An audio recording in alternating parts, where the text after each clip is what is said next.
Classmates didn't really do that so much, but I tried to take it seriously because I was like, no, this is important. I need to like learn this stuff. So that was a big focus of mine. And I felt that just very similarly to my experience in my undergraduate studies, the university is really what you make of it. It's really what you make of it.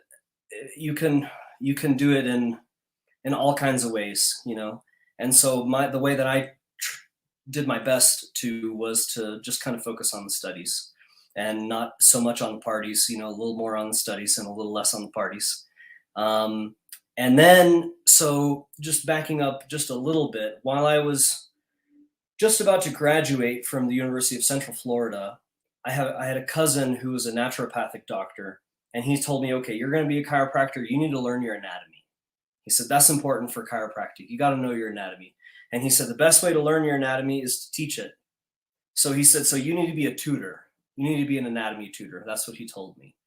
And I was like, okay, cool. That makes sense. Yeah, yeah, yeah. Anatomy, I got to know it because that's what I'm working with. And, I get the flow of logic. That's cool. But I'm like this kind of like introverted kid. And I couldn't really see myself teaching in front of a group, but I liked his advice so much that I just decided to go for it. And then, so I was teaching spinal anatomy and musculoskeletal anatomy as a supplemental instructor, a tutor basically. But I taught classrooms full of people instead of one-on-one. And and I got super hooked. Like I got super hooked. One, on the process of teaching itself because I found it to be super fun to be able to get in front of people and explain what I have in my brain.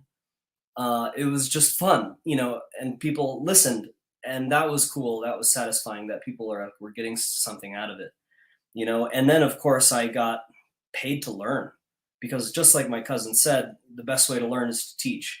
And so I literally got paid to learn and got paid to sort of like practice public speaking also because public speaking as a chiropractor, depending how you do it, can be very helpful skill.